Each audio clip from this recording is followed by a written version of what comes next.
I leaned back in my leather chair, staring at the sunset from my office window. The sky was painted in hues of orange and pink, a stark contrast to the weight of the decision I had made that morning. Divorce. The word still felt foreign in my mouth. Evelyn, my wife of 18 years, was at home, unaware that the foundation of her life was about to shatter. "Mr. Callahan?" My assistant's voice came through the intercom. "Yes, Ashley?" I replied, keeping my tone calm. "There's a Miss Elena waiting for you in the lobby. Should I send her up?" I paused, a smile creeping onto my face. "Yes, please, and bring us 2 glasses of wine when she arrives." Elena. Her name alone sent a thrill through me. She was young, captivating, and unlike anyone I'd ever known. Meeting her was like being struck by lightning, a sensation so intense I couldn't walk away. She made me feel alive again in a way Evelyn hadn't in years. Minutes later, Elena walked into my office. Her presence filled the room as she sauntered toward me, her dark eyes glinting with mischief. She was wearing a sleek black dress that clung to her curves, her long hair cascading over her shoulders. "Hello, Carter," she said with a coy smile. "Elena," I replied, standing to greet her. "You look stunning, as always." She tilted her head, studying me with a teasing smirk. "Flattery won't get you out of trouble." "And what trouble might that be?" I asked, leaning closer as she perched on the edge of my desk. Her fingers traced the edge of a paperweight on the desk as she spoke. "Oh, I don't know. Maybe the trouble of falling for a woman half your age while your wife waits at home." I chuckled, though her words cut deeper than I cared to admit. "I've made my decision, Elena. I'm filing for divorce." Her eyes widened slightly, but she quickly masked her reaction. "Really? And what does Evelyn have to say about that?" "She doesn't know yet," I admitted. "But it's time. I've stayed in that marriage out of obligation, not love. I want a fresh start." Elena stood and walked to the window, gazing out at the city below. "A fresh start," she echoed softly, as though tasting the words. "With me." I moved to stand behind her, placing my hands on her shoulders. "Only if you'll have me." She turned to face me, her expression unreadable. "Carter, you have no idea how much I've wanted to hear you say that." I kissed her then, the kind of kiss that made the rest of the world disappear. For a moment I forgot about Evelyn, about the life I was about to dismantle. All that mattered was Elena and the fire she ignited in me. The next day, I sat across from my attorney, Thomas Grayson, in his high-rise office. He adjusted his glasses and frowned at the paperwork in front of him. "So, you're sure about this?" Thomas asked, his voice laced with concern. "Divorce is messy, Carter. And expensive." "I'm sure," I said firmly. "I've been unhappy for years, Thomas. This is the right move for me." He sighed, tapping his pen against the desk. "And this woman, Elena, she's the reason?" I nodded. "She's the future, Thomas. Evelyn and we've been over for a long time." Thomas hesitated before responding. "Evelyn's a sharp woman, Carter. Don't underestimate her. She'll fight for what's hers. She can have the house, the cars, whatever she wants," I said dismissively. "I'm not interested in a war. I just want out." Later that evening, I returned home to find Evelyn in the kitchen, humming softly as she prepared dinner. She turned to greet me with a warm smile, and for a moment, guilt gnawed at me. "Long day?" she asked, pouring me a glass of whiskey. "Yeah," I said, accepting the drink. "We need to talk, Evelyn." Her smile faltered, and she set the bottle down. "What's wrong?" I took a deep breath, steeling myself. "I want a divorce." The words hung in the air like a storm cloud. Evelyn stared at me, her face a mixture of shock and confusion. "Carter, what are you saying?" "I'm saying this marriage isn't working anymore," I said, my voice firm. "We've grown apart, and I think it's time we both move on." Tears welled up in her eyes, but she quickly wiped them away. "Is there someone else?" Her question hit me like a slap. I hesitated, and in that moment, I knew she had her answer. "I see," she said quietly. turning back to the stove. How long? Elena and I… It's recent, I said, though I knew that wouldn't soften the blow. Evelyn laughed bitterly, her back still to me. Elena. Of course. She's beautiful, isn't she? Young, vibrant. Everything I'm not. That's not fair. I protested. This isn't about you, Evelyn. It's about us. She spun around, her eyes blazing. Don't you dare try to justify this, Carter. You made vows. You promised me forever. And now you're throwing it all away for some girl. I had no response. Evelyn's anger was justified, and I knew it. But I couldn't undo the choices I'd made. As I left the house that night, suitcase in hand, I couldn't shake the image of Evelyn's tear-streaked face. For the first time, doubt began to creep in. But I shoved it aside, convincing myself that I was doing the right thing.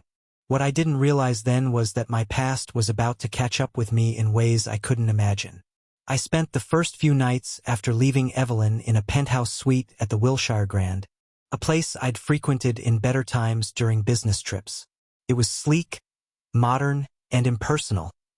Everything I needed to feel disconnected from the mess I'd left behind. Elena visited often, bringing an electric energy that made me forget the nagging weight of guilt. On the fourth night, we sat on the balcony overlooking the city, a bottle of champagne between us. Elena leaned back in her chair, the soft glow of the city lights reflecting in her dark eyes. So, she began, swirling the champagne in her glass. How did Evelyn take it? Not well, I admitted, staring into my drink. She was hurt, angry, but she'll move on eventually. Elena raised an eyebrow, her lips curling into a sly smile. Will she? Or do you think she'll make your life hell in the process? I sighed, leaning forward. Evelyn's not vindictive. She's strong, but she's fair. She won't drag this out just to hurt me. Elena mused, taking a sip. You're very confident about that. Her tone was playful, but something about the way she said it made me pause. Before I could ask what she meant, she leaned over and kissed me, silencing my thoughts. The next morning, I met Thomas again to finalize the paperwork. He was more serious than usual, his brow furrowed as he slid a folder across the table toward me. Evelyn's lawyer sent over her response, he said. I opened the folder, skimming the pages. Evelyn wasn't going to make this easy after all. She was contesting the divorce, demanding a larger share of the assets than I'd anticipated. She wants the house, full ownership of the vacation property in Aspen, and half your business shares, Thomas explained. I scoffed. Half my shares? That's insane. She had nothing to do with building the company. She's arguing that her support during your marriage contributed to your success, Thomas said. It's a common angle. Support. I laughed bitterly. She barely tolerated the late nights and business trips. Now she wants to act like she was my partner. Thomas raised a hand to calm me. Carter, if you want to avoid a drawn-out legal battle, you'll need to compromise. Fine, I said through gritted teeth. She can have the Aspen property, but I'm not giving up the house or my shares. That's non-negotiable. Understood, Thomas said, making notes. I'll relay that to her lawyer. I left the meeting frustrated, but determined to hold my ground. As I walked to my car, my phone buzzed. It was Elena. Hey, I answered. Hey yourself, she replied, her voice light. How did it go? Evelyn's fighting for more than I expected, I said. But I'll handle it. Of course you will, Elena said confidently. You always do. Her faith in me was reassuring, even if I didn't entirely share it. Weeks passed, and the divorce negotiations grew more contentious. Evelyn had hired an aggressive attorney who wasn't afraid to play dirty. Financial audits, depositions, and endless meetings consumed my days, leaving me exhausted and irritable. Elena tried to cheer me up, but even her vibrant presence couldn't fully lift the weight I carried. One evening, as we sat in my hotel suite, she brought up an idea that caught me off guard. Carter, she began, her tone cautious. Have you ever thought about leaving all this behind? I looked at her, confused. What do you mean? She shifted on the couch, her gaze thoughtful. The company, the fight with Evelyn. All of it. You have enough money to live comfortably anywhere in the world. Why not start fresh? With me. I studied her, unsure of how to respond. The idea was tempting, but it also felt reckless. My company wasn't just a source of income. It was my legacy. Walking away would mean giving up everything I'd worked for. I don't know, Elena, I said finally. I've spent my entire life building this. I can't just walk away. She nodded, though I could see the disappointment in her eyes. I get it. It's just, sometimes I wonder if it's all worth the stress. Her words lingered with me long after she'd left. Was it worth it? The constant grind, the never-ending fight to stay on top? For years, I'd convinced myself it was. But now, with everything falling apart, I wasn't so sure. The breaking point came 2 weeks later. Thomas called me into his office with an urgency I hadn't heard before. When I arrived, he was pacing the room, a stack of documents in his hand. "Carter, we have a problem," he said, handing me the papers. I scanned them, my stomach sinking as I realized what I was looking at. Evelyn's lawyer had uncovered discrepancies in my financial records. Investments I'd made without her knowledge, money funneled into private accounts. It wasn't illegal, but it painted an unflattering picture of me as a husband. "This could hurt us in court," Thomas said. "They're using it to argue that you've been dishonest and manipulative." I slammed the papers down on the desk. "This is ridiculous." Evelyn knew I handled our finances. She never cared how I did it as long as the bills were paid. "That may be true," Thomas said, "but perception is everything. Right now, you look like the bad guy." I clenched my fists, fury bubbling inside me. This wasn't just about money anymore. It was personal. Evelyn wanted to destroy me, and she didn't care who got caught in the crossfire. That night, I poured myself a glass of scotch and sat on the balcony. The city sprawled out before me. Elena joined me, her expression soft but curious. "Rough day?" she asked, sitting beside me. "You could say that," I muttered, taking a long sip. She placed a hand on my arm, her touch grounding me. "You'll get through this, Carter. You always do." I nodded, though her words offered little comfort. For the first time, I wondered if I'd made a mistake. Not just in leaving Evelyn, but in everything, my choices, my priorities, my entire approach to life. Elena's voice broke through my thoughts.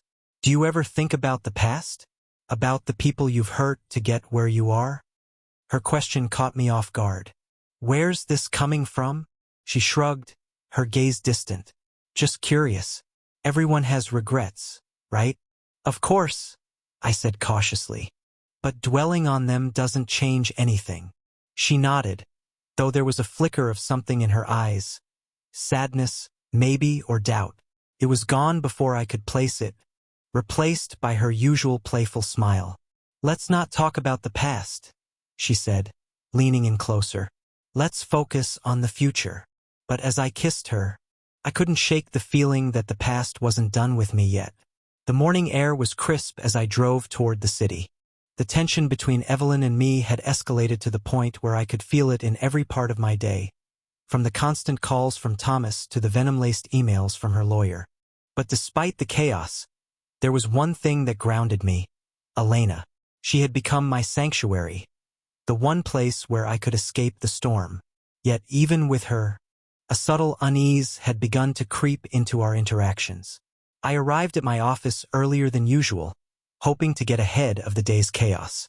As I stepped into the building, my assistant, Ashley, hurried over, clutching a folder. Her usual calm demeanor was replaced by an edge of nervous energy. "Mr. Callahan, there's something you need to see," she said, handing me the folder.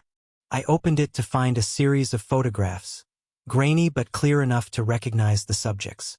It was Elena and me, captured in moments I had assumed were private. Dinner dates, stolen kisses, even the night she first came to my office. My stomach churned as I flipped through them. "Where did these come from?" I demanded, my voice sharper than intended. "They were delivered this morning," Ashley said, No return address. Just the photos and a note. I pulled the note from the folder. The handwriting was neat, almost clinical. Everything comes to light eventually. My pulse quickened. This was a threat, plain and simple, but from whom? Evelyn? No, this wasn't her style. She preferred direct confrontation. Someone else was playing a game I didn't understand. I dismissed Ashley and locked the folder in my desk, forcing myself to focus on work. But the images lingered in my mind, an unwelcome distraction I couldn't shake. By the time I left the office, my nerves were frayed. I needed answers, and I knew where to start. That evening, I met Elena at a small bar we'd discovered together. She greeted me with her usual warmth, but I could sense a tension in her as well. It was subtle, a flicker in her eyes, a momentary hesitation in her smile. "You seem distracted," she said, sipping her wine. "So do you," I countered. She tilted her head, studying me. "What's on your mind, Carter?" I hesitated, unsure how much to reveal. Finally, I slid the note across the table. Her eyes scanned it, her expression unreadable. "Do you know anything about this?" I asked. She looked up, meeting my gaze with a calmness that unnerved me. No. "Should I?" "I don't know," I admitted. "But someone sent it along with photos of us. They're trying to use it against me." Elena leaned back, her expression thoughtful. "Do you think Evelyn is behind it?" "I don't think so," I said. "This feels different, more calculated." She tapped her fingers against the table, her gaze drifting. "Whoever it is, they're clearly trying to rattle you. Don't let them win." Her words were logical, but they didn't ease my anxiety. As we left the bar, I couldn't shake the feeling that she wasn't telling me everything. The next day, the tension boiled over. Thomas called me into his office, his tone urgent. When I arrived, he wasted no time getting to the point. "Carter, we've got a new problem," he said, sliding a document across the desk. I scanned it quickly, my heart sinking. Evelyn's legal team had filed a motion to subpoena my financial records, citing claims of hidden assets and improper conduct. It was an aggressive move, one that could open a floodgate of scrutiny I wasn't prepared for. "This is a direct attack," Thomas said. "They're trying to paint you as a liar and a cheat." "Based on what?" I asked, frustration boiling over. "Based on those photos," Thomas said. "They're claiming you were unfaithful long before you filed for divorce. If they can prove that, it could shift the settlement heavily in Evelyn's favor." I sank into the chair, the weight of it all pressing down on me. "How did this get so out of control?" Thomas sighed. "It's divorce, Carter. People get vindictive. And honestly, you didn't exactly play this cleanly." I couldn't argue with him. I had made mistakes, and now I was paying the price. But something about this still didn't add up. Who had sent those photos? And why now? Later that evening, I confronted Elena. She was at my suite, lounging on the couch with a glass of wine in hand. "Elena, we need to talk," I said, my tone more serious than usual. She looked up, her expression curious. "What's going on?" I took a deep breath, deciding to lay it all out. "Those photos of us. They're being used in the divorce. Evelyn's team is claiming I was unfaithful long before I filed." Her brows furrowed, but she didn't seem surprised. "That's ridiculous. They can't prove anything." "Maybe not," I said. "But someone went to a lot of effort to take those photos and send that note. I need to know if you've told anyone about us." Her eyes narrowed slightly, a flicker of something unreadable crossing her face. "No, of course not. Why would I?" "I don't know," I said, frustrated. "But someone knows, and they're using it against me." Elena set her glass down, standing to face me. "Carter, I wouldn't betray you like that. You know that."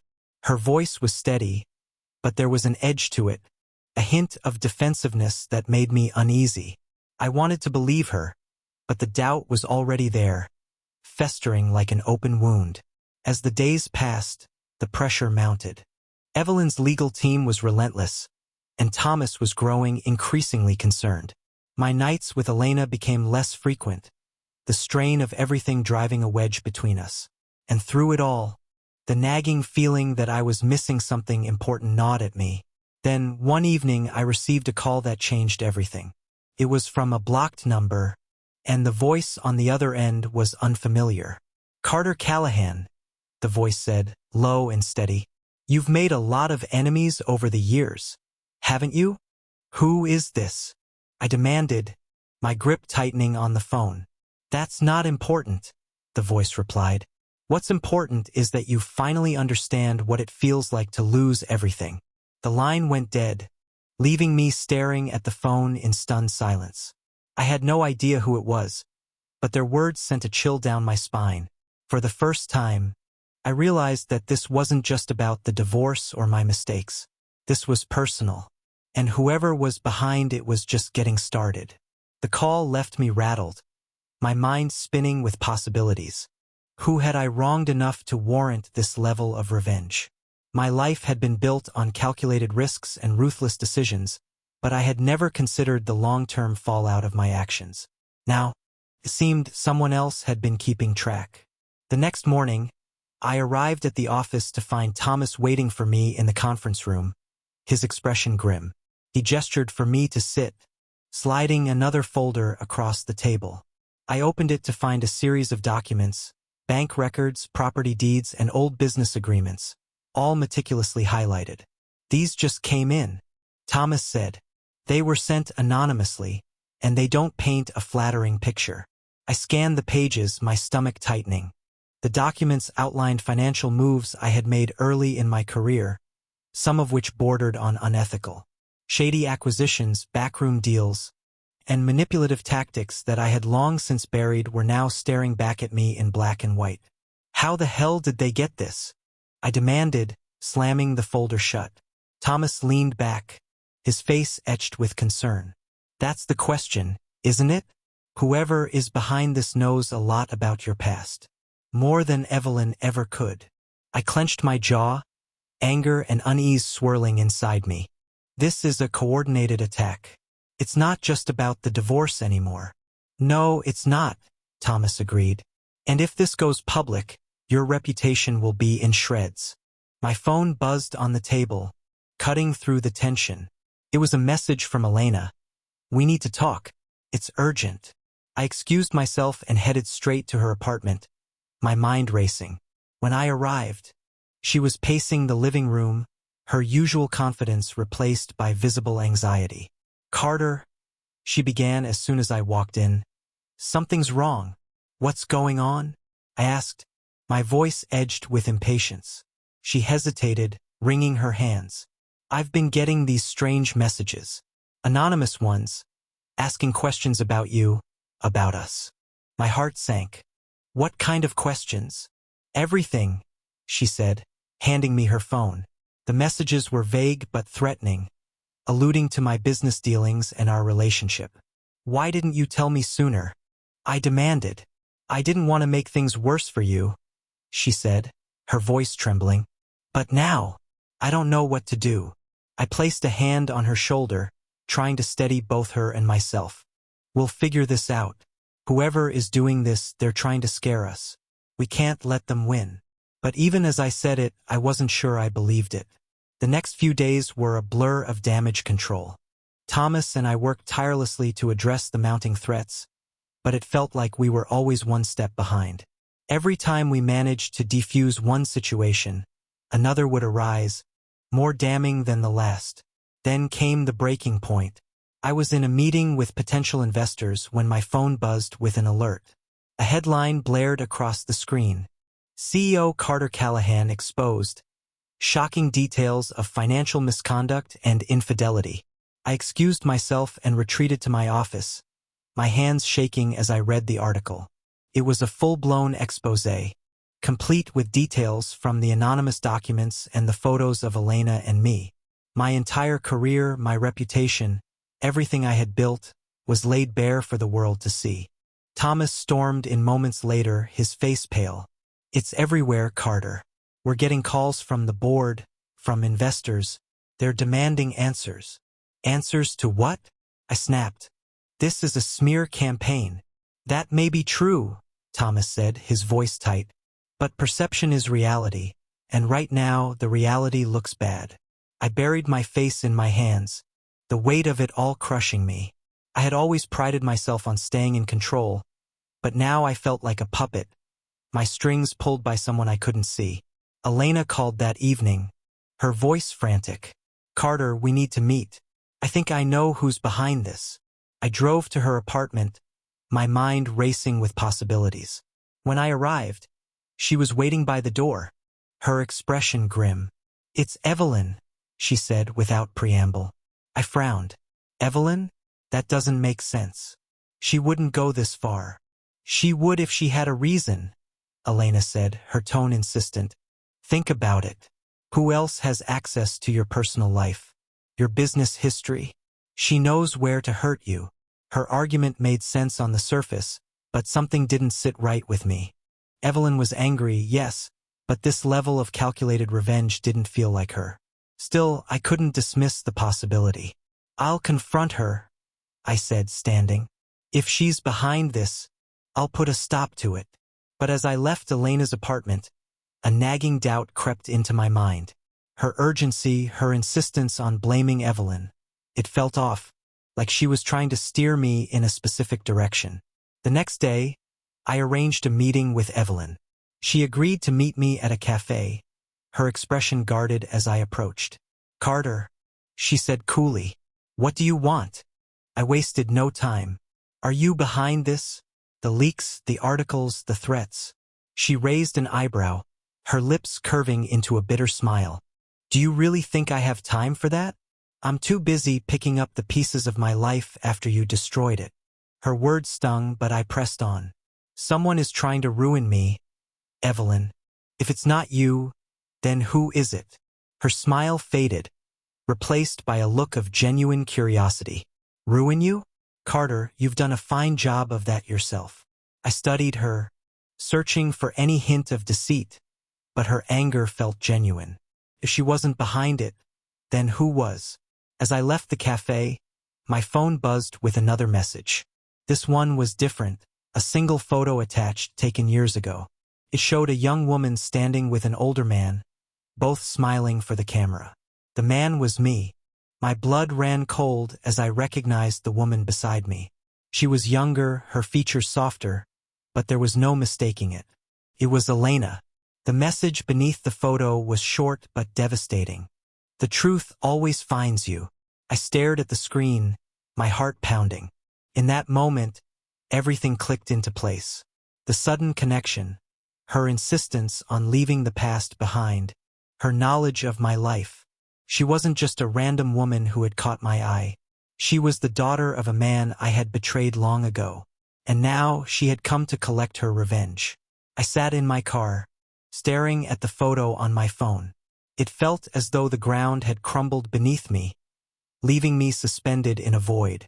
Elena wasn't just the charming, enigmatic woman I had fallen for. She was a specter from my past, one I hadn't even known existed. My mind raced as I pieced together the timeline, the connections. I remembered the man in the photo, Harold Bennett. He had been a competitor years ago, a small-time entrepreneur trying to break into the industry. I'd seen an opportunity and taken it, leveraging connections and loopholes to acquire his company at a fraction of its worth. It was just business back then, a calculated move in a cutthroat market. But to him, and apparently to his family, it had been something far more personal. Elena was his daughter. That much was clear now. But what wasn't clear was how much of what we'd shared was real, and how much was a carefully constructed act of vengeance. I couldn't shake the memory of her smile, her laughter, the way she looked at me when she thought I wasn't paying attention. Were those moments genuine, or were they just part of the game? I drove to her apartment, my hands gripping the steering wheel so tightly my knuckles turned white. Questions churned in my mind, each one darker than the last.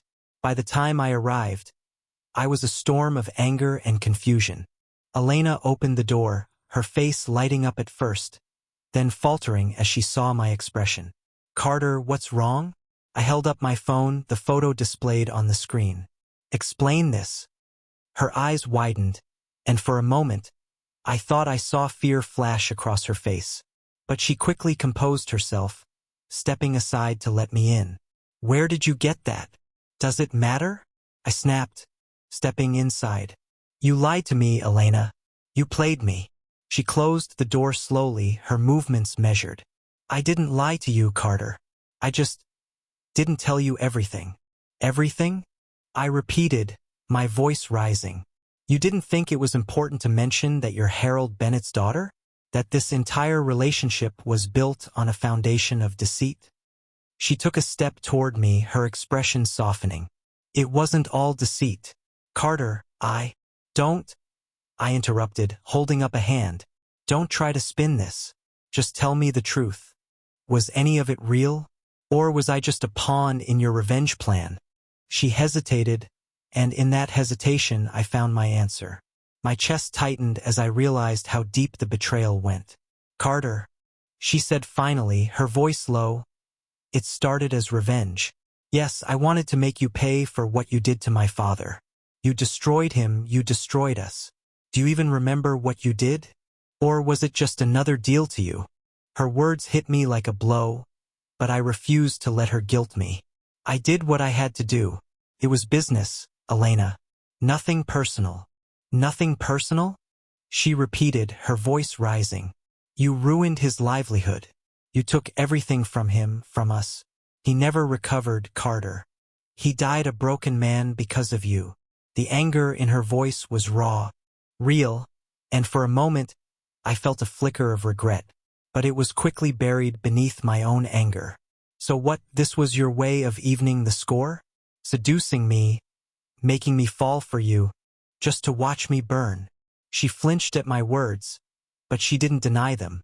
Instead, she took a deep breath, her gaze meeting mine. "At first, yes, that's exactly what it was.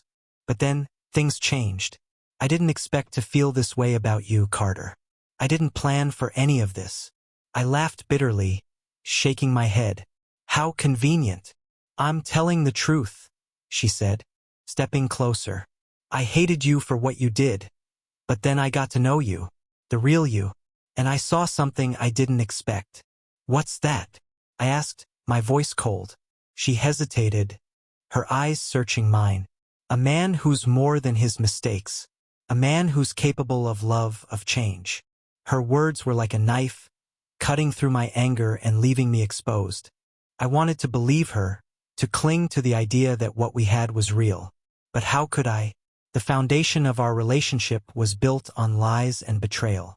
"I don't know if I can believe you," I said, my voice barely above a whisper. She reached for my hand, her touch gentle. "I don't blame you for that, but I need you to know that I didn't want it to end this way. I didn't want to hurt you." I pulled my hand away, stepping back. "You did hurt me, Elena. You destroyed whatever trust we had. And for what? Revenge." Tears filled her eyes, but she didn't let them fall. "I thought it would make me feel better, but it didn't. All it did was show me how much I care about you." Her words hung in the air, heavy and bittersweet. I wanted to believe her, but the wounds were too fresh, the betrayal too deep. "I need time," I said finally, turning toward the door. "I need to figure out what's real and what's not." She didn't try to stop me as I left, and for that I was grateful. The drive home was a blur, my mind a whirlwind of emotions. Anger, sadness, betrayal, and beneath it all, a lingering ache for what could have been. In the days that followed, I threw myself into damage control, trying to salvage what I could of my reputation and career. The board launched an internal investigation, and though I managed to avoid legal repercussions, the fallout was significant. I stepped down as CEO, the weight of my past mistakes finally catching up to me. As for Elena, she disappeared from my life as suddenly as she had entered it. I heard rumors that she had left the city, but I didn't pursue them. Part of me wanted to find her, to demand answers, to seek closure. But another part of me knew that some wounds were better left to heal on their own. In the end, I was left with the remnants of my life, a stark reminder of the cost of my ambition and the pain I had caused along the way. I had lost everything: my career, my marriage, and the one woman who had made me believe in something more. And yet, amidst the wreckage, I found a strange sense of clarity. I couldn't change the past, but I could learn from it. I could be better, for myself and for whatever came next.